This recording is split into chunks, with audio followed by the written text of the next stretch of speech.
ORD1 sama OPI1. Kemudian ini hasil pencitraannya. Hasil pencitraannya adalah teramati ekspansi droplet lipidnya itu paling besar di SY18. Nah, tapi kan sebenarnya si squalene ini bisa disimpan di droplet lipid sama peroksisom kan. Kenapa penulisnya cuma menyajikan data droplet lipid aja, tapi dia memang cuma menyajikan data droplet lipid aja, tapi dia memberikan argumen kalau sudah dilakukan juga sebenarnya rekayasa untuk peroksisom itu di SY08 sampai SY13, tapi tidak memberikan kenaikan produksi squalene yang signifikan ternyata. Jadi lebih signifikan ketika droplet lipidnya diperbesar gitu. Kemudian pada dinding sel juga dilakukan rekayasa karena tadi diharapkan selnya kalau seandainya selnya membesar juga tidak pecah gitu. Ini dilakukan kombinasi delesi pada gen UTH1 dan ECM33 itu dan juga delesi pada YGP1 gitu. Ini untuk mencegah lysis sel. Kemudian sebentar. Ini kalau kita lihat di sini, aduh.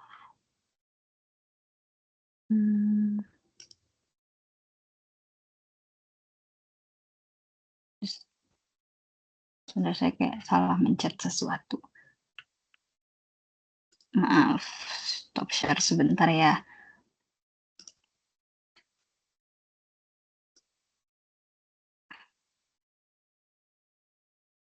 Oke, kita lanjut di sini. Kita lihat itu hasil paling tingginya itu ada di SY23 gitu setelah melakukan delesi pada UTH1 dan ECM33. Kemudian ini kita lihat perbandingannya, jadi dilakukan selain karena kita udah ngelihat kan kalau produksi squalenanya tadi apabila dinding selnya ini kita modifikasi bagaimana, tapi kita juga mau lihat efeknya terhadap relatif cytosolic release. Jadi kita mau lihat apakah si dinding selnya ini ya tetap integritasnya juga dan rigiditasnya masih terjaga sampai nggak terjadi kebocoran gitu lah ya. Jadi kita lihat apakah ada cytosolic release setelah beberapa waktu gitu. Di sini dilakukan pengujian pada 72 jam dan juga 144 jam. Dan ternyata di SY23 juga ditemukan kalau cytosolic release-nya nih paling rendah. Jadi ini paling bagus gitu. Kemudian dilakukan juga pengujian terhadap sel viabilitasnya. Jadi selnya ini masih bertahan nggak gitu kan.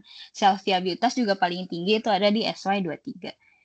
Jadi yang paling optimum dari rekayasa dinding sel sih SY23 ini.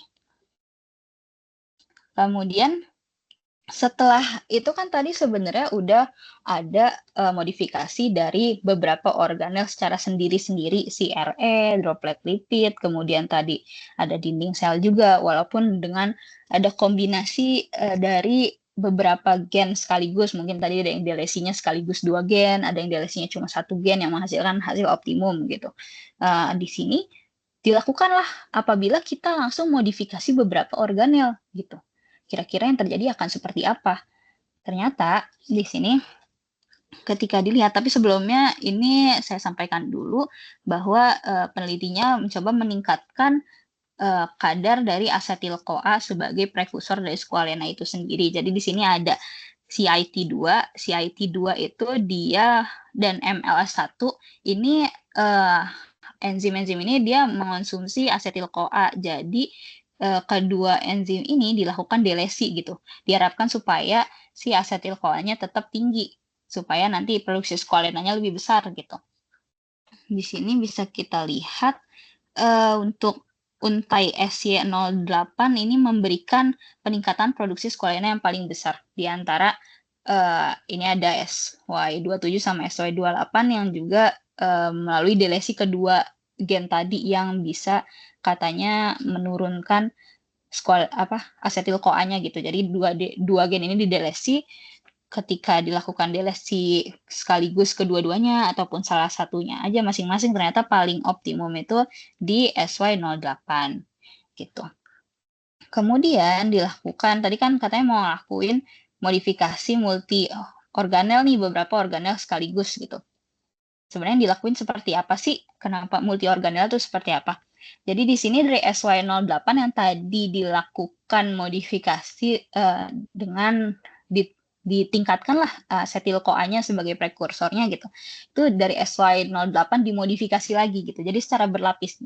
Setelah dimodifikasi ini dimodifikasi lagi, itu yang modifikasi retikulum endoplasma yang pertama tadi gitu. Cara yang pertama tadi kan optimumnya itu melalui penghapusan PAH1 sama OPI1. Jadi dilakukan di sini diterapkan sehingga menghasilkan strain atau untai SY29. Yang mana ini sebelum saya jelaskan dulu cara bacanya. Jadi kalau yang kuning-kuning ini maksudnya terjadi peningkatan produksi squalena, tapi kalau yang hijau-hijau ini maksudnya itu terjadi penurunan produksi squalena. Jadi setelah dimodifikasi ini, ternyata hasilnya lebih rendah gitu. Ini jadi kita dimodifikasi oleh penelitinya gitu setelah SY08 yang katanya tadi paling bagus setelah dilakukan penambahan kadar asetil-CoA-nya gitu, peningkatan kadar asetil-CoA-nya, terus dimodifikasi masih yang SY29 ternyata lebih tinggi lagi produksi squalenanya. Kemudian cell wall-nya dimodifikasi juga dari yang tadi katanya paling optimum untuk modifikasi cell wall dihasilkan SY30 yang ternyata lebih tinggi lagi produksi squalenanya. Kemudian dimodifikasi juga untuk lipid dropletnya dengan tadi juga yang katanya DLSI ini paling tinggi dihasilkan SY31 yang lebih tinggi lagi gitu. Ini kalau kita lihat ini ada grafiknya sebenarnya. Di sini dari SY08 ini produksi squalenanya yang warnanya lebih muda itu terjadi peningkatan dari SY08, terus tadi yang dimodifikasi tadi kan SY29 ya startnya. Sini terjadi peningkatan ketika dilakukan modifikasi berlapis untuk beberapa organel tersebut gitu. Dilanjutkan. Kemudian dari sini nggak berhenti di situ. Peneliti masih pengen modifikasi lagi nih. Bagaimana kalau kita tambahin NADPH-nya, kita tambahin supply-nya. Kemudian dimodifikasi tambahin supply NADPH-nya melalui beberapa gen-gen. Nah, di sini tuh ada POS5, ada OCA5, ada ZWF1 yang bisa mempengaruhi NADPH gitu. Habis itu ketika dilakukan overekspresi pada POS5 sama ZWF1 itu ternyata malah menyebabkan penurunan. Kemudian kalau dari sini dimodifikasi lagi nih, dihapus OCA5-nya, ternyata makin turun lagi gitu. Tapi di sini ketika dilakukan satu-satu doang, satu persatu POS5 dulu deh sendiri, ternyata terjadi peningkatan. OCA5 dulu deh sendiri di DLSI terjadi peningkatan. ZWF1 dulu deh sendiri ternyata terjadi peningkatan. Sampai akhirnya ketika modifikasinya ini dilakukan pada 2 gen, ini dari OCA5 itu di DLSI dan juga ZWF1 di overekspresi ternyata dihasilkan SY38 yang katanya memiliki performa terbaik dibandingin semua yang lain, hasil modifikasi yang lain. Tapi kemudian si peneliti ini memberikan suatu argumen, yaitu modifikasi yang eksesif pada suplai NADPH dapat menyebabkan ketidakseimbangan metabolisme. Jadi terjadi penurunan dari squalenanya gitu. Jadi walaupun kita berharap pengen meningkatkan dengan kayaknya ini kalau di-combine mungkin hasilnya lebih bagus ya, tapi kombinasi-kombinasi tersebut kalau secara eksesif itu juga bisa menyebabkan ketidakseimbangan metabolisme. Jadi di sini argumennya seperti itu, yang menyebabkan penurunan produksi squalenanya. Kemudian kita lanjut lagi, tadi kan katanya SY38 ini performanya paling optimal. Enggak, ini aja gambaran dari grafiknya aja. Gambaran dari grafiknya ini sama kenapa tadi ada yang dimodifikasi itu si ZWF1, POS5 gitu-gitu. Karena mereka itu yang berperan untuk menghasilkan NADPH-nya gitu. Kemudian ini hasilnya itu tadi terjadi peningkatan sampai yang paling optimum di SY38. Sampai di situ kemudian sudah didapatkan setelah dilakukan modifikasi secara berlapis-lapis, ini yang paling oke nih setelah dimodifikasi beberapa organel adalah SY38. Kita modifikasi lagi kalau gitu, karena kita mau coba skala di bioreaktor. Jadi kita modifikasi lagi dengan beberapa penambahan ada namanya LEU2, URA3, HIS3, TRP1 gitu ke dalam si SY38 tadi, sehingga menghasilkan untai SY41 yang bisa dilakukan di skala bioreaktor. Itu kenapa kok ditambah-tambahin kayak gitu sih? Soalnya tadi itu ketika kita mainnya di skala laboratorium itu disesuaikan dengan delesi beberapa gen ini gitu, supaya penggunaan energinya nggak terlalu banyak, jadi digunakan seperlunya untuk kebutuhan skala di flash gitu. Nah, ini udah dioptimasi menjadi untai SY41 sama tadi si SKU-MC13 yang untai dasarnya banget yang kita jadiin kontrol untuk semuanya, itu dimodifikasi juga untuk disesuaikan ke skala bioreaktor. Jadi SKU-MC14. Kemudian dibandingkan hasil performanya, itu si SY41 ternyata menghasilkan yang biru ini produksi skualennya, yang hijau ini biomasanya, yang hitam ini glukosa. Yang ungu ini glukosa, kalau yang hitam ini etanol. Kemudian ini hasil produksi skualenanya ternyata sampai kalau di SY41 nih sekitar 55,82 gram per liter. Sementara kalau yang di SKU-MC14 itu masih di bawah 25 gram per liter lah. Jadi ternyata setelah modifikasi yang berlapis-lapis itu ketika kita bawa ke skala bioreaktor yang walaupun baru 5 liter ini volumenya, itu mengalami peningkatan sampai sekitar 2,37 kalinya. Jadi ini lumayan sangat meningkat gitu. Dan ini dilaporkan sebagai peningkatan produksi squalene yang paling tinggi yang pernah dilakukan di Saccharomyces cerevisiae gitu, per tahun ketika artikel ini diterbitkan.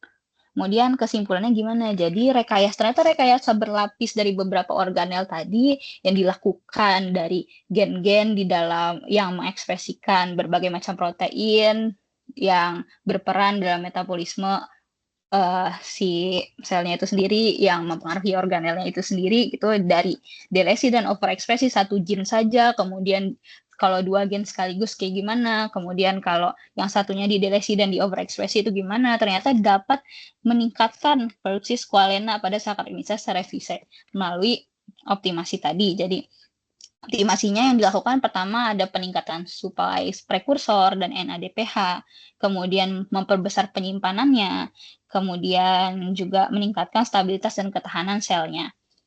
Dan ternyata strain rekayasa atau untai rekayasa SY41 dan SY38 itu yang paling tinggi, yang paling optimum di sini, yang menghasilkan kalau yang di skala bioreaktor tadi 55,82 gram per liter di SY41, dan juga kalau yang skala flash tadi Erlenmeyer itu sekitar 6,26 gram per liter di SY38. Nah, berikut adalah daftar pustaka yang saya gunakan. Sekiranya demikian presentasi yang saya sampaikan, mungkin kita bisa masuk ke sesi diskusi. Baik, kita lanjutkan dengan diskusi. Siapa dulu yang mau bertanya? Silakan. Ya, Miska, silakan. Baik, terima kasih Pak untuk pertanyaannya, dan terima kasih atas penyampaiannya. Dari jurnal dari Sekar sangat menarik ya tentang bioreaktor. Tapi di sini saya masih bingung terkait modifikasi retikulum endoplasma yang tadi sempat disebutkan. Itu dilakukan optimasi produk fosfolipid ya. Nah, itu bagaimana korelasi peningkatan fosfolipid dengan semakin membesarnya ukuran dari retikulum endoplasma yang diharapkan dari peneliti tadi ya.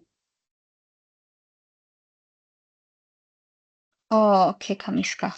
Terima kasih pertanyaannya, Kamiska. Jadi ini kalau kenapa retikulum endoplasma yang mau kita perbesar, tapi kita optimasinya dari fosfolipidnya itu sebenarnya karena kita fosfolipid ini kan sebenarnya dia penyusun membran ya, dia penyusun membran. Jadi karena kita ini di sini dioptimasi gennya supaya kadar fosfolipidnya lebih besar, diharapkan nanti membrannya juga dihasilkannya lebih besar gitu. Jadi kalau kita pengen melebarkan si retikulum endoplasmanya, membrannya juga diperbesar, senyawa yang dibutuhkan untuk memproduksi membran yang lebih besarnya ini ada dalam kadar yang lebih banyak. Seperti itu, Kak Miska.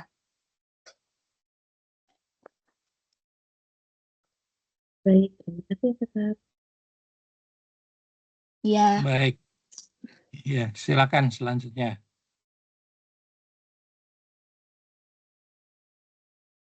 Aldo ya, silakan. Ya, baik. Tes mic saya kali ini kedengaran ya. Selamat pagi, Prof. Selamat pagi, Pagi, Sekar. Kak Aldo. Saya ingin bertanya, sebenarnya terima kasih banyak atas presentasinya hari ini. Saya mau nanya, jadi kalau misalkan kayak ini kan sebenarnya proses rekayasa yang dilakukan di jurnal ini kan sebenarnya lebih ke arah kayak kita masukin berbagai enzim yang berada di metabolic pathway pembentukan squalen supaya nanti kita Indian ngasilin squalen gitu ya.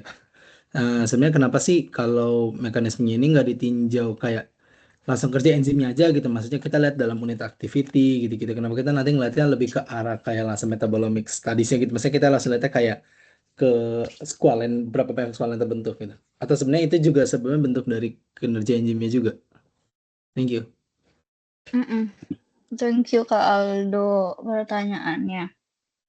Oke, iya jadi kan sebenarnya tadi walaupun rekayasa dari gennya ini sendiri banyak yang ekspresinya tuh ke arah enzim, walaupun memang nggak semuanya ke arah enzim. Dan sebenarnya mungkin bisa karena kita merekayasa pada akhirnya nih merekayasa ekspresi enzimnya, kita juga bisa meninjau mungkin unit aktivitas dan sebagainya dari enzimnya ini. Cuma memang pertama menurut saya sebenarnya fokus dari artikel ini atau penelitian ini adalah untuk meningkatkan produksi squalenanya gitu kan. Jadi yang pengen dilihat adalah gimana dari modifikasi yang dilakukan itu bisa meningkatkan produksi squalena. Makanya yang pertama itu ditinjau itu hasil squalenanya. Kemudian mungkin juga walaupun kita ini memodifikasi gen yang mengekspresikan enzim-enzim tersebut secara selulernya juga bisa jadi ada interaksi lain selain di enzim itu. Jadi mungkin dengan delesi enzim ini kemudian jadi ada pengaruh sesuatu di dalam selnya tersebut gitu yang meningkatkan produksi squalena yang belum diketahui yang harus diteliti lebih lanjut juga gitu. Jadi dan juga sebetulnya kan di jalur metabolisme ini juga untuk sampai ke squalena nggak hanya melalui enzim, misalnya kita delesi gen ini yang misalnya mengaktifasi yang misalnya diekspresikan, jadi enzim ini diekspresikannya lebih besar atau enzim ini jadi nggak ada gitu, nggak cuma bergantung sama enzim tersebut untuk sampai ke squalena gitu. Jadi bisa jadi juga sebenarnya ada peran dari enzim-enzim yang lain. Jadi mungkin memang apabila kita meninjau aktivitas enzim tersebut itu memang memengaruhi, karena yang memang kita rekayasa kan pada akhirnya mengekspresikan enzim tersebut, melihat ekspresi enzim tersebut ya, memengaruhi produksi squalenanya, tapi itu jadinya tidak langsung. Jadi misalnya aktivitasnya ini jadi lebih tinggi nih aktivitas enzim ini, tapi tidak langsung menuju ke kesimpulan apakah produksi squalenanya lebih tinggi, karena mungkin banyak faktor lain juga yang masih bisa memengaruhi si produksi squalenanya. Karena kita mau lihat direct, kita mau lihat produksi squalenanya ini jadi lebih tinggi nggak dari hasil rekayasa yang kita lakukan. Jadi sepertinya penelitinya langsung meninjau ke arah tersebut gitu Kak. Kemudian juga beliau juga penelitinya juga setelah memodifikasi beberapa enzim, misalnya tadi kayak pengen lihat dari arah retikulum endoplasmanya, juga pengen lihat dari arah droplet lipidnya yang pengen mereka perbesar gitu. Kemudian dilihat pencitraan fluoresennya untuk melihat apakah emang benar ekspresi dari organel tersebut makin besar, makin banyak atau enggak gitu. Itu juga jadinya fokus penelitinya memang ke arah pengen memodifikasi organel dan hasilnya produksi squalene yang tinggi, tapi memang enzim-enzim tersebut itu sarananya aja. Jadi yang ditinjau langsung ke arah tujuan penelitiannya ini. Sepertinya sih seperti itu, Kak Aldo. Oke, terima kasih. Terima kasih sekali. Iya. Baik, mungkin satu lagi. Siap. Kalau ada. Baik, kalau belum ada saya tanya dulu. Ini seperti ini kan yang dimodifikasi enzim ya, salah satunya ya. Padahal pada biosintesis squalen itu enzim yang terlibat itu banyak sekali ya. Ya, artinya Betul. tiap tahap enzimnya berbeda. Mm-mm. Ini yang dimodifikasi itu enzim yang tahapan mana gitu. Oke.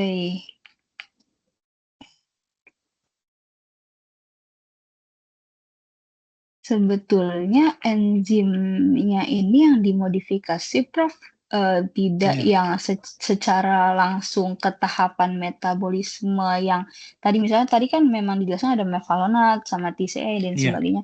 Tapi yang dimodifikasinya itu seperti tadi tuh mana ya? Kayak yang ini misalnya. Oke. Nah, ini misalnya kalau ini itu kayak si ZWF1 nih. Ini kan untuk meningkatkan NADPH gitu. Itu sebenarnya kalau saya nggak salah itu dia itu di pentose fosfat pathway, jalur pentose fosfat. Jadi nggak yang secara langsung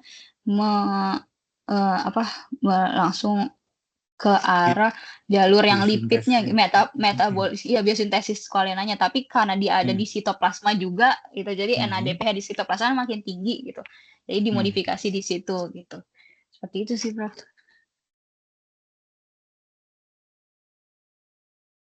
Jadi bisa saja kemungkinan kalau orang lain melakukan modifikasi enzim yang lain hasilnya akan beda ya. Bisa jadi. Karena ini kan hanya yang bukan enzim langsung ya, tapi yang penghasil metabolit atau penghasil tahapan-tahapan dari metabolisme squalen ya, yang diganggu ya. Bukan metabolismenya sendiri ya. Metabolisme squalennya sendiri gitu. Kalau iya, sekarang untuk melihat kuantitatifnya itu tadi dilakukan dengan apa? Oh ya, belum ini ya, nggak disampaikan itu melihat produksi squalenanya pas saya baca di jurnalnya pakai GC sih, Prof. Jadi hasilnya diisolasi kemudian diekstrak kemudian ditentukan squalennya. Betul, tentukan kadar squalennya. Oke. Ya karena tadi belum disampaikan, karena kalau hasil uji kuantitatifnya tidak bisa sangat dipercaya, maka hasilnya mungkin juga variasinya bisa macam-macam ya gitu. Betul. Baiklah. Baik. Oke. Kalau belum mungkin cukup silakan dicontoh. Iya. Baik. Ini keluar Nurmalida mau tanya Nurmalida. Boleh. Iya, izin Sekar, makasih Prof. Iya, silakan. Ini sih minta mungkin mengkonfirmasi aja sih Prof, di beberapa slide tadi mungkin sekitar tengah ya Sekar ya, ada gambar-gambar itu yang grafik-grafik itu kan menunjukkan pertumbuhan sel ya. pertumbuhannya kan after dimodifikasi. Nah itu kok apakah memang ada kayak naik turunnya itu cara bacanya gimana? Maksudnya ada memang yang setelah modifikasi malah dia lebih rendah dibandingkan kondisi awalnya yang squalene MC13 itu. Oke Mbak, terima kasih pertanyaannya. Mungkin kita coba lihat salah satu grafik kali ya. Iya, satu aja. Hmm, coba mungkin kita bisa lihat grafik sini deh. Yang ini misalnya di sini, oke. Oke, misalnya kita lihat di grafik yang sini ya. Ini tuh dia di sini yang dia lakukan itu modifikasi untuk memperbesar droplet lipid ya. Droplet lipid itu storage buat squalene ya, Mbak. Nah, di sini kalau kita lihat ini kan paling optimum di SY18 ya, SY18 nih. Ini katanya produksi squalenanya lebih tinggi. Tapi kalau kita lihat biomasanya memang jauh lebih enggak jauh. Maksudnya mungkin secara similar atau enggak tidak disebutkan, tapi ya lebih rendah dibandingkan si yang awalnya nih si SQMC13 gitu. Tapi kalau biomasa kan berarti kayak mikroorganismenya lebih sedikit gitu ya. Padahal produksinya lebih tinggi. Nah, kenapa demikian? Itu mungkin sebenarnya ada beberapa faktor yang bisa memengaruhi sih, Mbak. Jadi mungkin karena dia kerjanya itu udah bekerja gitu, mikroorganisme udah bekerja, otomatis karbon atau nutrisinya yang diberikan ke kultur selnya itu kan juga udah digunakan gitu ya Mbak. Jadi bisa jadi beberapa mikroorganismenya juga jadi mati gitu. Terus juga ini salah satunya kalau untuk di studi ini memang kan dicoba untuk memperbesar, misalnya memperbesar si droplet lipid, memperbesar si retikulum endoplasma gitu, juga diharapkan selnya juga lebih besar gitu. Jadi untuk menghasilkan yang lebih besar itu kan juga dibutuhkan energi yang lebih besar gitu kan ya Mbak. Makanya konsumsi dari nutrisinya juga lebih banyak otomatis. Nutrisi yang diberikan kepada sel tersebut. Kemudian juga proses metabolismenya juga lebih lambat karena maksudnya yang mau dilakukan tuh lebih banyak gitu, yang mau dihasilkan tuh lebih banyak. Jadi untuk selnya mungkin untuk membelah lagi, menghasilkan lebih banyak sel itu diperlukan waktu yang lebih lambat juga. Makanya penambahan biomasanya ini nggak secepat itu gitu. Jadi biomasanya cenderung lebih rendah dibandingkan si kontrolnya yang modifikasinya ini belum banyak gitu. Tapi produksi squalenanya tetap meningkat setelah modifikasi yang dilakukan. Seperti itu sih Mbak sepertinya.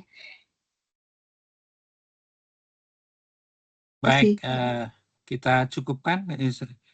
Silakan ditutup. Iya baik, terima kasih. Iya, terima kasih banyak. Mungkin sekian yang dapat saya sampaikan. Terima kasih banyak Prof. Sumi dan teman-teman yang sudah bertanya. Assalamualaikum warahmatullahi wabarakatuh. Waalaikumsalam. Ya, selanjutnya sambil menunggu mungkin untuk UTS sekali pertemuan 2 aja kayaknya. Ini nanti UAS-nya aja kita 3 jadi kurang 1 minggu ya. Baik, Prof. Ya UTS 2 aja lah. Karena ternyata ininya nanti batasan waktunya lebih ketat di UAS. Jadi mungkin setiap presentasi hanya 20 menit plus 10 menit diskusi gitu ya kalau di UAS nanti ya. Silakan berikutnya.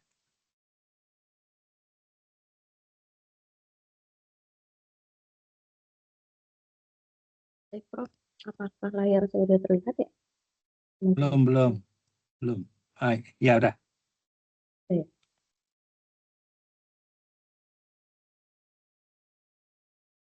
Oh, hilang lagi.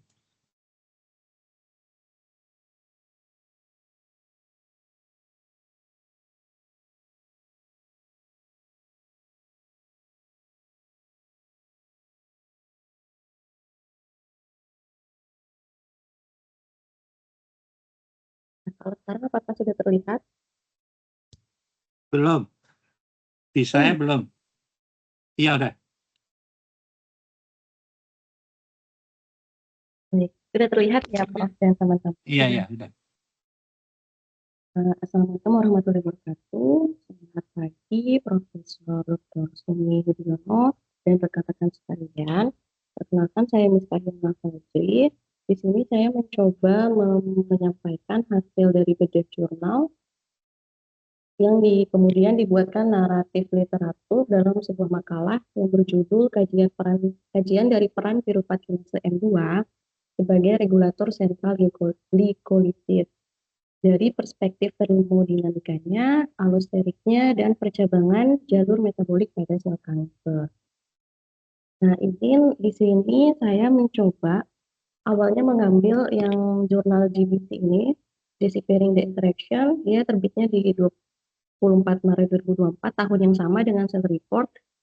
Awalnya kenapa saya mengambil dua jurnal ini? Karena saya mencoba mengintegrasikan dari peneliti lain juga, apakah ada keterkaitan atau ketersambungan dari jurnal peneliti yang awal yang 24 Maret dengan yang Cell Report ini 26 Maret ya terbitnya, publishnya. Nah, kemudian sebenarnya latar belakang juga saya kenapa ngambil dua jurnal untuk dicoba dikaitkan integrasinya, karena yang jurnal yang pertama itu dia, karena di sini mata kuliah metabolisme, saya coba mencari yang jurnal pendukung yang menunjukkan jalur-jalur metabolisme dari yang akan dikaji oleh saya dalam makalahnya. Nah, jurnal yang GBC ini tidak terlalu banyak menampilkan alur-alur metabolisme. Nah, kemudian saya mendapatkan di jurnal Cell Reports ini. Kemudian latar belakang dari kajian ini bermula dari data statistik terkait kanker. Di sini ada terjadi krisis kesehatan global dan nasional. Seperti kita ketahui, kanker itu merupakan penyebab kematian tertinggi kedua di dunia berdasarkan data WHO 2022. Nah, top 5 kanker berdasarkan mortalitas global ini berdasarkan kanker paru-paru, kanker hati, lambung, payudara. Ini yang 5 top kankernya. Kemudian selain latar belakang ini juga, kajian ini saya coba menyusun stage of the art-nya. Jadi selain Jean et al. Yang tadi GBC tadi dan Benzati yang Cell Press tadi, jurnal kedua, nah itu saya coba menelusuri apakah ada peneliti-peneliti yang juga berkaitan dengan PKM2. Ternyata setelah ditelusuri tahun 1931 ini sudah ada terkait penemuan efek Warburg. Warburg ini penemuan aerobik glikolisis dan dia meraih Nobel Prize. Nah, maksudnya efek Warburg ini dia lebih ke terjadinya, kita udah sama-sama belajar tentang glikolisis, itu berlangsung pada kondisi aerobik dan dia sel kanker itu ibarat mesin yang sangat, kalau misalnya bilangnya mesin yang rakus energi ya. Jadi dia bahkan ketika ada oksigen apalagi yang melimpah di dalam tubuh, nah sel kanker itu lebih memilih cara yang tidak efisien untuk menghasilkan energi dari glukosa yang kita konsumsi lewat glikolisis aerobik tadi, menghasilkan laktat. Nah, ini yang disebut efek Warburg yang ditemukan dan dapat Nobel Prize. Kemudian seiring berjalannya waktu, tahun 1980 ditemukanlah isoenzim dari piruvat kinase yang dia juga merupakan bagian dari metabolisme sel kanker ini. Kemudian 2008 juga di sini ada bukti konkret dari maksud dari PKM2 ini, kenapa dia PKM2 gitu yang dibahas, kenapa enggak yang enzim yang lain untuk konteks sel kankernya. Ini ditemukan oleh Christoph. Kemudian tahun 2012 diidentifikasi serin itu sebagai aktivator allosterik dari PKM2. Nah, ini nanti berkelanjutan. Tahun 2016 bergeser, PKM2 itu terbukti bukan hanya laju pembatasan dari step langkah-langkah yang sebelumnya dilakukan oleh si et al. 2016. Nah, yang lebih diungkit di sini yang Jean et al. Dan Benzati. Jean et al. Ini karena dia terbaru 2024, di sini membahas delta G atau energi bebas Gibbs dari jalur glikolisis yang berfungsi sebagai buffer untuk inefisiensi atau mengaktifkan PKM2 ini. Nah, Benzati ini juga melanjutkan atau bersilinier lah penelitiannya dengan Jean et al. Dia memblokir ekstrim dari PKM2 dengan cara mengalihkan pipa aliran karbon ke serine sintesis pathway dan siklus 1C. Baik. Nah, di sini seperti kita ketahui, karena kajian ini menggabungkan 2 jurnal, nah di sini ada gap sebelumnya, seperti yang state of the art tadi sebelumnya, Eugene et al. Ini lebih ke menjawab pertanyaan, mengapa laju glikolisis itu tetap stabil ketika PKM2-nya turun. Nah, ini nanti kan akan berkaitan sama namanya formula yang kita udah pelajari bersama, delta G sama dengan entalpi dikurangi temperatur dan kali entropinya. Nah, ketika udah ditemukan data delta G-nya nanti terjadi diketahui, diidentifikasi ada akumulasi PEP secara thermodinamik yang bisa mengkompensasi hilangnya aktivitas dari PKM2. Nah, kemudian untuk dari segi point of view peneliti Benzarti dan kawan-kawannya 2024, nah di sini dia menjawab pertanyaan, kenapa karbon bisa mengalir saat jalur utama PKM2 diblok? Nah, itu bisa dijelaskan secara gamblang sedikit. Itu nanti ada kaitannya dengan siklus 1 karbon di mitokondria dan ada hubungannya dengan serine synthesis pathway untuk flux karbon yang dialihkan tadi yang sebelumnya diulas di awal. Nah, sehingga bisa masuk ke serine synthesis pathway dan siklus karbon di mitokondria. Integrasinya nanti saya coba menggabungkan PKM2 ini karena dia sebagai katup kayak saklar lampu ya on off gitu ya, dia saya gambarnya biar mudah dipahami. Itu katup ganda dia itu menentukan laju dan arah flux dari karbon. Nah, sistem buffer metabolic cell kanker ini karena dia sel itu plastis atau yang kita ketahui sifatnya fleksibel. Nah, dia itu memiliki hambatan laju dikompensasi oleh termodinamika tadi. Nah, sedangkan hambatan rutenya dikompensasi oleh percabangan dari metabolit yang dibahas oleh peneliti Benzarti dan kawan-kawannya. Ini ada koneksinya dengan pemahaman kita selama kuliah membahas delta G, TCA, dan metabolisme asam amino serta siklus 1C. Ini juga reminder buat saya terkait materi yang sudah kita pelajari bersama di sebelumnya. Nah, rumusan masalah dari kajian ini itu ada 4 saya jabarkan. Hipotesisnya ini hanya menjawab dari rumusan masalah, itu ada 4 juga. Dari rumusan masalah ini lebih ke bagaimana mekanisme termodinamika menjelaskan stabilitas dari laju glikolisis meskipun PKM2-nya tadi dihambat. Nah, kemudian rumusan masalah kedua bagaimana PKM2 mengatur distribusi karbon ke laktat, terus jalur SSP tadi, dan siklus TCA saat glukosanya terbatas kondisinya. Kemudian rumusan masalah 3 ini bagaimana fosfo 1,6 bifosfat atau FBP nanti bisa berkontribusi pada pengendalian flux metabolik di dalam jalur glikolisis.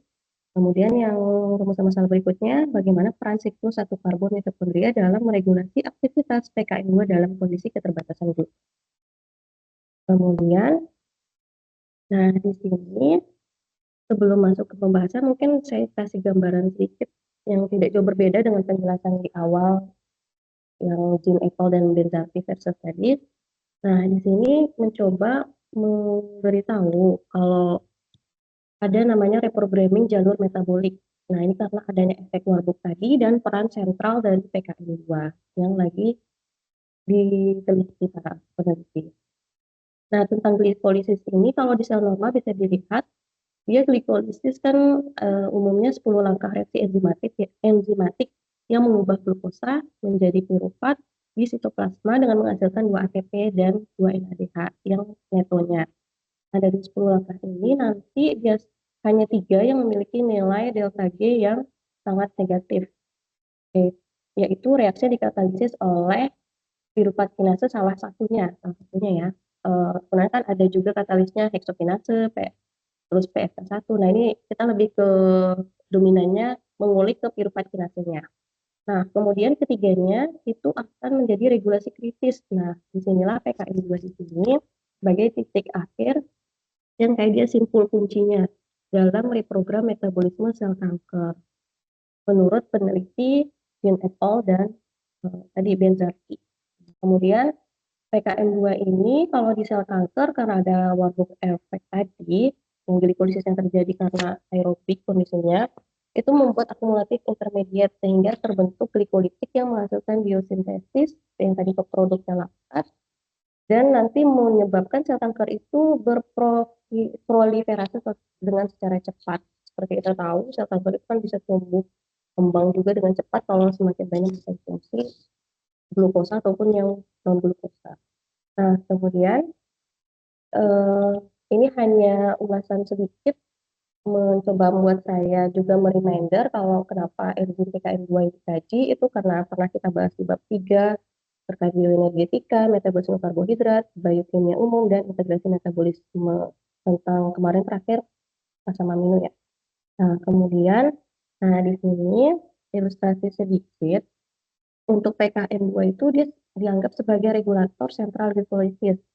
Nah, di sini ada beberapa katalis yang tadi yang 10 langkah tadi, itu singkatnya PEP, ada ADP, terus jadi energi pirufat. Nah, itu ada 4 isoform dari PK tadi, piruvat kinase tadi. Nah, salah satunya PKR ini maksudnya piruvat kinase yang ada di liver, prosesnya, kemudian PKR ini piruvat kinase red blood cell, PKM1 dan PKM2 ini adalah piruvat kinase muscle di 1 dan di 2. Nah, PKM2 ini cenderung dia bermain di gen PKM yang 2 ini lebih ke dominan diekspresikan pada sel-sel embrionik, sel kanker yang berproliferasi cepat. Nah, kemudian di sini ada ilustrasi diagram saklar yang tadi saya maksud. Nah, kalau kondisi PKM-nya dimer, PKM2-nya dimer, di sini dia lebih cenderung dengan ada 2 konformasi, dimer dan tetramer. Dimer ini cenderung kondisinya inaktif atau aktivitasnya rendah. Tetramer ini dia aktivitasnya tinggi karena adanya FDP tadi, fosfo 1,6 glufosfat. Nah, kemudian ini adalah sekilas terkait dari metode eksperimen yang dilakukan oleh peneliti tadi secara in vitro dan ke in vivo. Jadi mereka mencoba mengambil 5 sel kanker, kemudian nanti si RNA-nya itu di knockdown, terus nanti di dalam sebuah medium galaktosa nanti diukur dengan pelacakan isotop 13C secara metabolomic LCM FMS dengan uji aktivitas enzim Western blot. Nah, kemudian di output analisisnya, seperti nanti outputnya dapat data perhitungan delta G, termodinamiknya, konsentrasi metabolit, absolut, dan distribusi flux karbonnya. Ini hanya ilustrasi in vivo-nya yang di bawahnya. Yang di bawah ini, dia pakai tumor sel, dicoba hari ke-0, hari ke-6, 16, nanti diinfusi dengan pelacak yang tadi, isotop 13C, nanti akan ada homogenisasi tumor, terus nanti dianalisis. Nah, kemudian untuk menjawab rumusan masalah tadi dan hipotesis yang pertama, itu kan kaitannya PKM2 dengan konsep glikolisis dan metabolisme karbohidrat. Di sini paradigma klasik sebelumnya, PKM2 itu sebagai motor glikolisis yang aerobik yang kita tadi dibahas sebelumnya. Ini adalah yang tadi sempat di PPT awal, hanya reminder yang tadi di awal. Nah, PKM2 itu isoenzim piruvat kinase yang dominan di sel kanker ya, ini sudah dibahas di awal. Sehingga nanti kalau terjadi overekspresi PKM2 secara langsung, ini akan mendukung terjadinya efek Warburg tadi. Nah, kemudian jika enzim PKM2 ditekan hingga 80%, nah mengapa laju glikolisisnya tidak melambat? Di sini terjadi knockdown dari si RNA yang ditargetkan ke PKM2. Si RNA ditargetkan ke PKM2 yang menyebabkan aktivitas total dari piruvat kinasenya menurun drastis sebesar 40%, sehingga bisa dikatakan tingkat laktat dan glukosanya tidak berubah. Nah, ini sebuah pertanyaan besar juga. Ini dari hasil jurnalnya, saya kutip, ini hasil jurnal, ini versi perapihan dari ilustrasi yang dibantu AI-nya. Ini hasil jurnal ya. Nah, kemudian bisa dilihat peak activity-nya pada sel helanya yang ini itu lebih tinggi kalau dia sebelum diberikan si RNA menargetkan ke PKM2 atau sebelum dihambat gitu. Jadi di sini kan berarti menunjukkan ada aktivitas yang menurun dari PK-nya. Kemudian di sini untuk menjawab perumusan masalah dan hipotesa 1 tadi, autoregulasi termodinamika, penerapan prinsip dari bioenergetika pada glikolisis, didapat dari jurnal Jin et al. Dia menunjukkan ada delta G kontrol dibandingkan sama delta G ketika di PKM2-nya dilakukan penghambatan. Nah, di sini diketahui antara kontrol dan tidak, atau yang diujikan, itu ada perbedaan lebih eksergonik yang saat piruvat kinase. Nah, di sini berarti dia mendorong terjadinya PKM2 ketika dihambat, PEP-nya akan menumpuk. Nah, di sini akumulasinya sehingga Q-nya membesar. PEP, karena PEP-nya menumpuk atau meningkat, kita bilangnya yang tadi reaksinya, itu akan mendorong delta GPK menjadi lebih negatif yang ini. Nah, sisa enzim tadi, piruvat kinase, sehingga menjadi bekerja sangat ekstra. Nah, ini membuat alirannya terjaga aliran dari sel kankernya. Nah, perubahan ini membuktikan kendali fluks hidrolisis bukan milik dari enzim yang ini saja, melainkan hasil dari kesetimbangan seluruh rute dari termodinamikanya yang ada melibatkan PFK1 dan PGK. Kemudian, nah ini diambil dari gambar ilustrasi Jin et al. Figur 9. Nah, di sini bisa dilihat ada kesetimbangan di antara ketika kondisi kontrol sama ketika dihambat inhibisinya. Nah, di sini kan dilihat sebenarnya sama ya, PKM2-nya di sini terjadi pengecilan, dia jadi kayak menghambat. Nah, ini sebuah ilustrasi saja. Kemudian,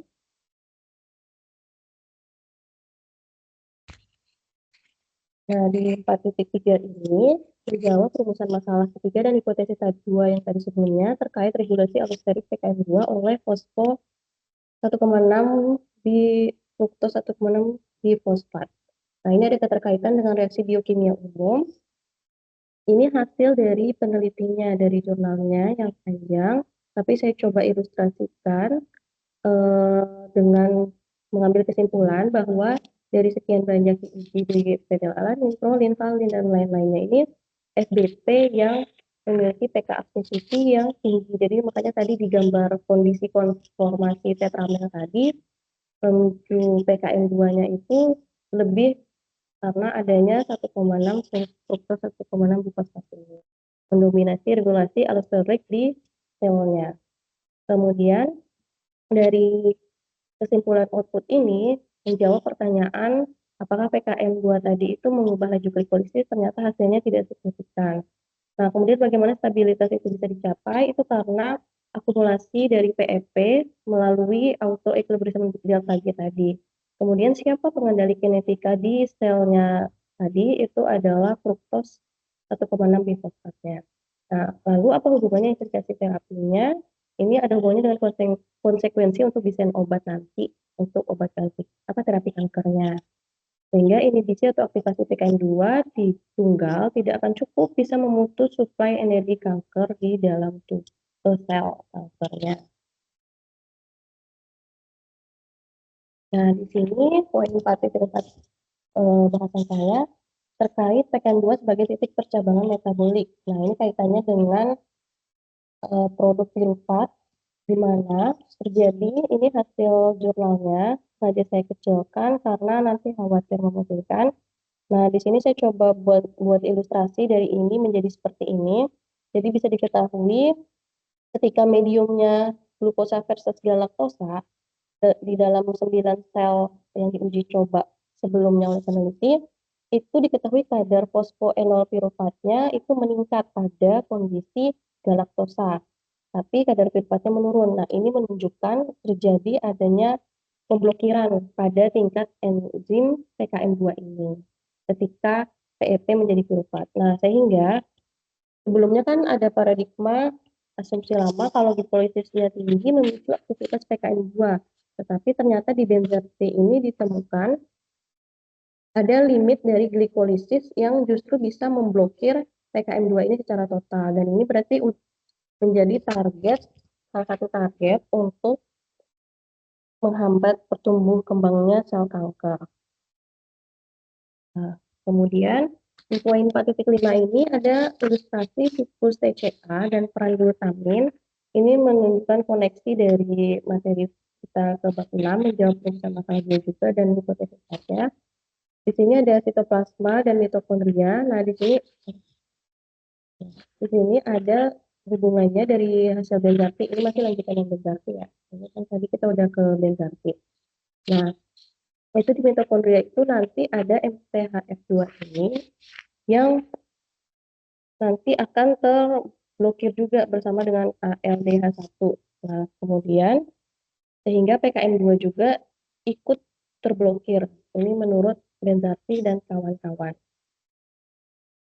Kemudian di slide ke-17 ini ada rute alternatif karbon di versi ke SS. Nah, ini tadi yang sempat di awal dibahas sedikit tentang jalur sintesis serine pathway dan peran glutamin. Ini hasil dari jurnal. Nah, ini adalah ilustrasinya. Ini koneksi ke bab 7 metabolisme asam amino kita. Nah, SSP ini merupakan cabang langsung dari jalur glikolisis di mana ketika 3 fosfogliserat dikonversi menjadi serin. Nah, mekanisme diversinya ini PKM2 itu akan diblokir mencegah 3 fosfogliserol berlanjut ke pirofat. Nah, karbonnya bisa dialihkan ke serin sintesis pathway tadi. Yang ini one karbon. Nah, ditandai dengan peningkatan serin M3. Bisa dilihat di sini serin M3-nya meningkat pada kondisi galaktosa ya. Kita fokusnya ke galaktosa. Kemudian sustainabilitas DCA-nya itu glutamin masuk sebagai alfa ketoglutarate.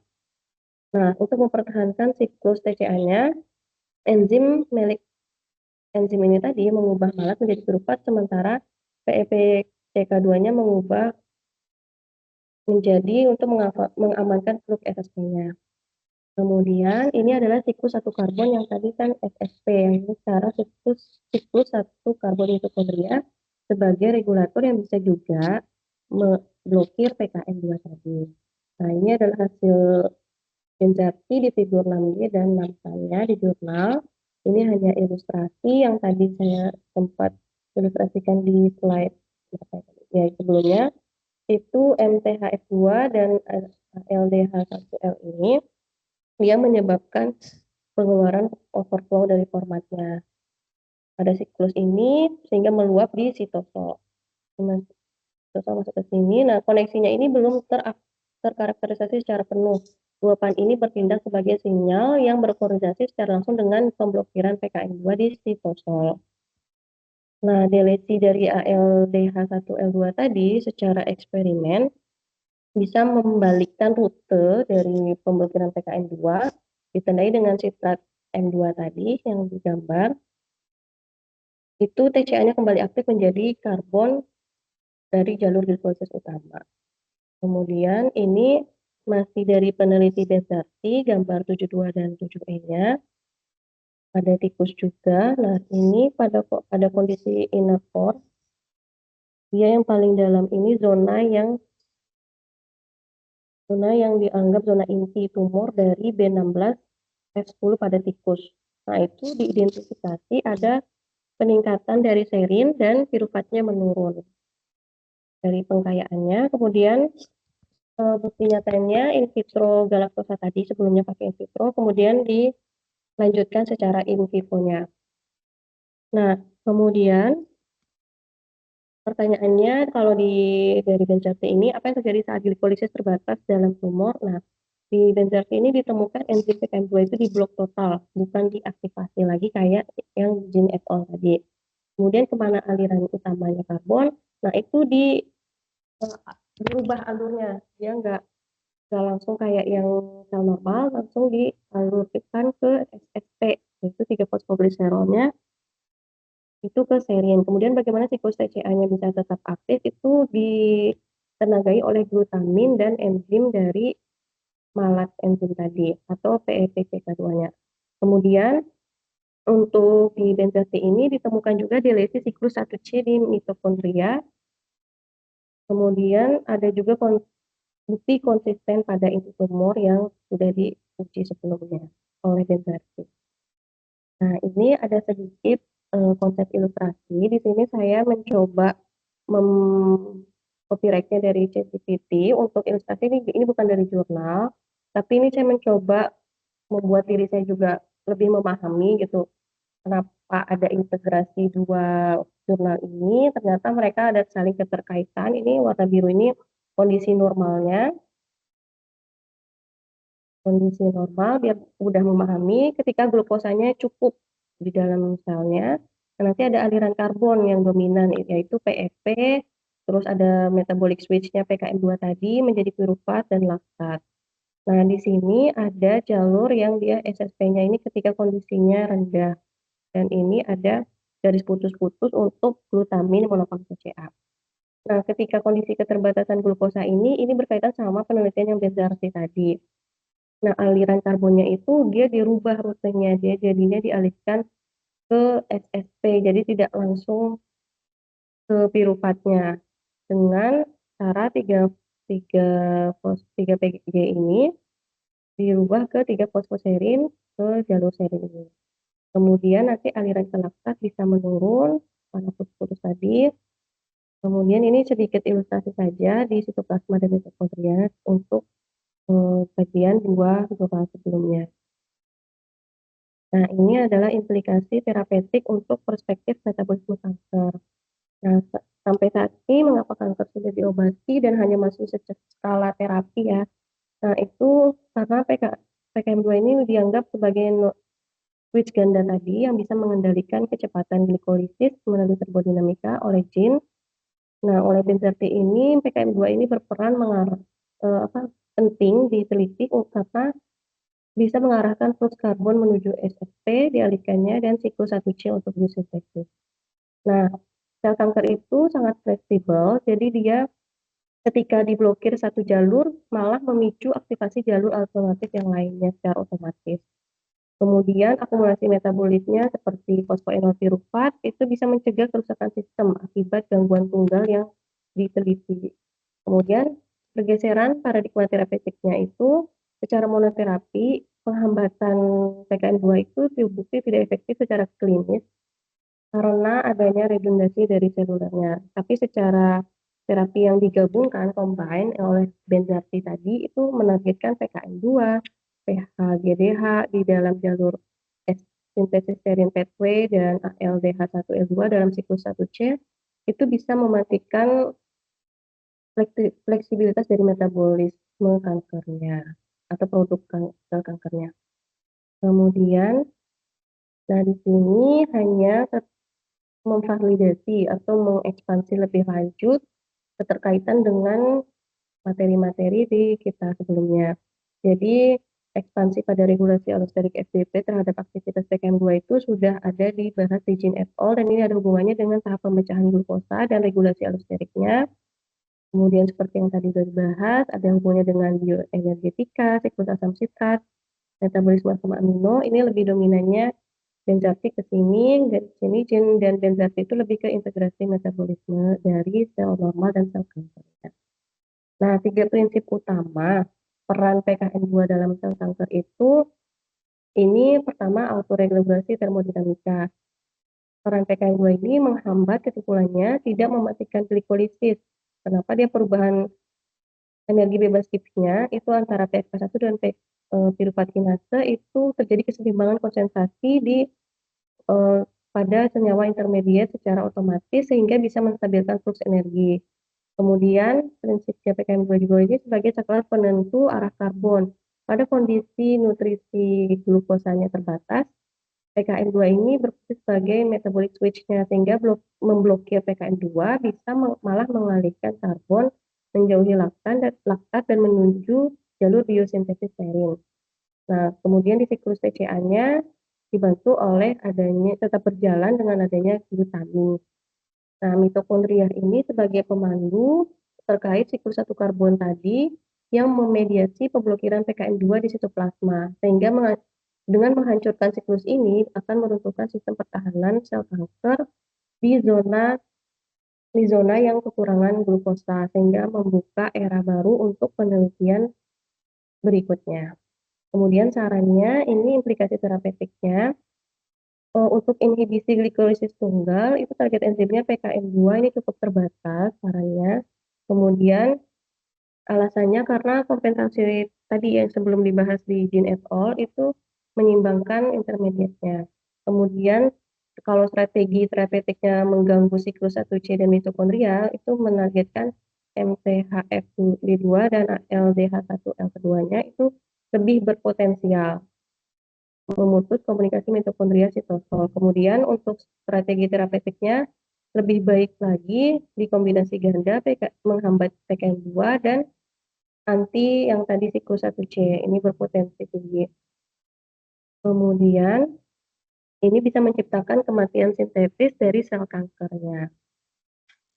Ini adalah beberapa referensi dari kajian yang jurnal yang dilakukan. Kemudian untuk perang melawan kanker, memblokir satu jalan hanya akan membuat mereka membangun jalan baru. Sehingga dari para peneliti, mereka mempelajari seluruh peta dari metabolisme antara sel normal versus sel kankernya. Sekian dari saya, sesi diskusi dan tanya jawab dibuka. Terima kasih. Baik, kita lanjutkan dengan diskusi. Silakan siapa dulu.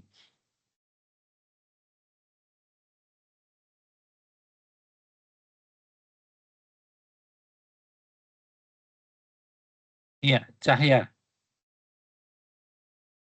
Silakan Cahya. Terima kasih Prof. Terima kasih Kak Miska atas presentasinya. Tadi mau bertanya, sepertinya di slide 12 kalau tidak salah tentang autoregulasi termodinamika itu. Nah itu bagaimana sih sel kanker tetap mempertahankan aliran glikolisis, padahal kan tadi aktivitas PKM2-nya dihambat ya. Itu kira-kira gimana ya Kak? Terima kasih. Terima kasih. Boleh saya lagi ya Prof? Tadi Ya, silakan. Ya. Silakan. Ya. Tadi slide yang 12 ya.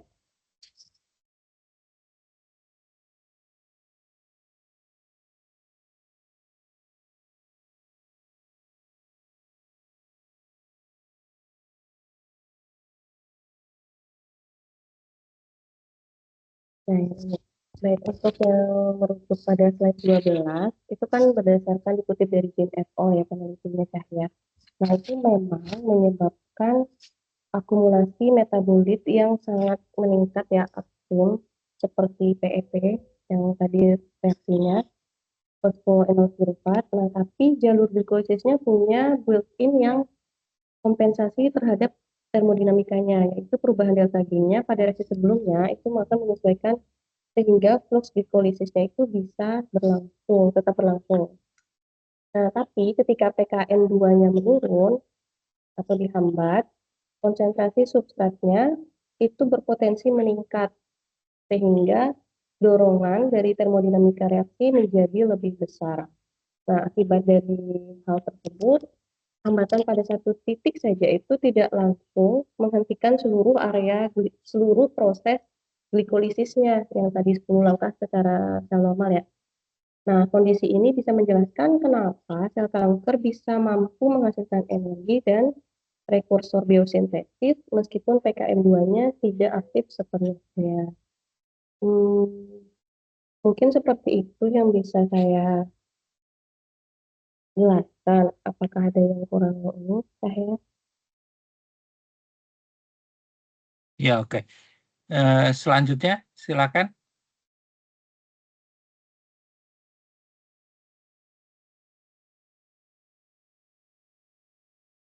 Baik, sebelum yang lain, Miska, kinase itu kan berkaitan dengan transfer fosfat ya. Enzim kinase itu ya PK ini. Yang pertama tentunya adalah PK2 ya ini ya. Itu transfer fosfat dari apa ke apa yang pertama. Yang kedua adalah kenapa transfer fosfat ini menjadi penting dalam pertumbuhan sel kanker?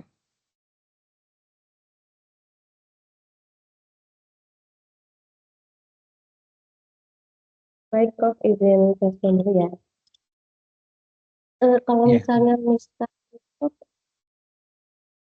menampilkan boleh, silakan. Ya.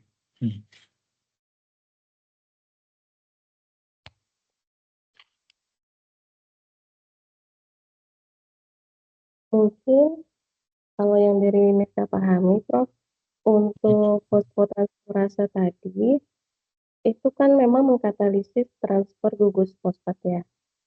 Nah, Ya. itu mungkin dari hasil peneliti yang gugus 1C.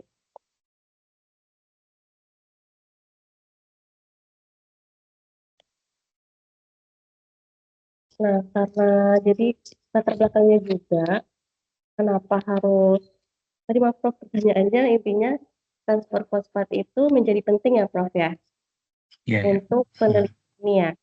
Nah, itu sebenarnya ada hubungannya karena tadi sel itu kan butuh makanan untuk menghasilkan energi, terutama sel normal dan sel kanker. Apalagi sel kanker yang dia berkembang dengan cepat gitu dibandingkan sel normal karena dia bisa banyak alternatif untuk menumbuh kembangkan selnya. Nah, transfer energi selnya itu kan dari yang ATP menjadi menghasilkan fosfat energinya, itu ada hubungannya sama delta G-nya juga tadi, Prof. Ketika misalnya nanti penambahan fosfat ini bisa mengaktifkan atau menonaktifkan protein, sehingga nanti aktivitasnya bisa berubah. Ini seperti itu kali, Prof, ya, ada di sini. Oke. Baik, artinya sebenarnya kinase itu kan sebenarnya tadi transfer fosfat sebenarnya berkaitan dengan transfer energi ya. PK2 itu perubahannya yang utama apa? Yang di sini, Prof. PEP menjadi pirufat. Pirufat, iya. Terus pirufat ya, masuk ke siklus Krebs ya ininya ya. Sedangkan tadi disinggung juga mengenai siklus satu karbon itu artinya apa sih sebenarnya? Itu sebenarnya ada jalur lain dari untuk ketika terjadinya penghambatan PKM2, nanti sumber satu karbonnya itu diambil pakai cara siklus satu karbon tadi, Prof. Jadi pakai yang ini mekanismenya. Jika ada aktivitas dari yang pertama MTHF2 atau yang kita tahu metilen tetrahidrofolatil hidrogenase.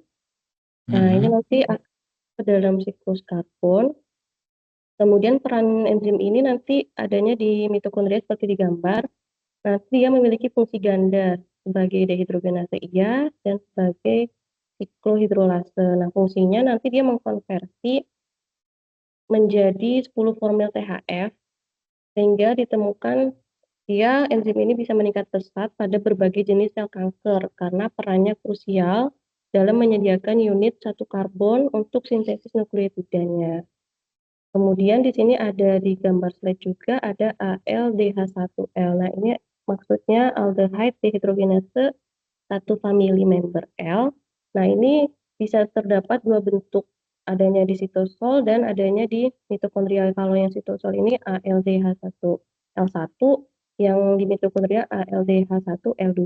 Nah, perannya ini di dalam sel kankernya ini metabolismenya ALDH1L2 ini bisa mengubah 10 formil THF menjadi THF dan karbon dioksida. Sehingga dalam riset yang BZARPI, LDH1L2 ini berperan penting dalam menghasilkan pengeluaran format sinyal format, sehingga ketika keluar ke sitosol dan nanti masuk ke siklus lagi. Baik, silakan kalau ada. Ya. Silakan kalau ada yang mau bertanya. Satu aja lah.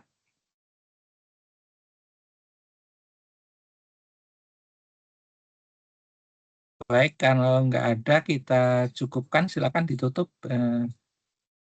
Miska. Baik, Prof.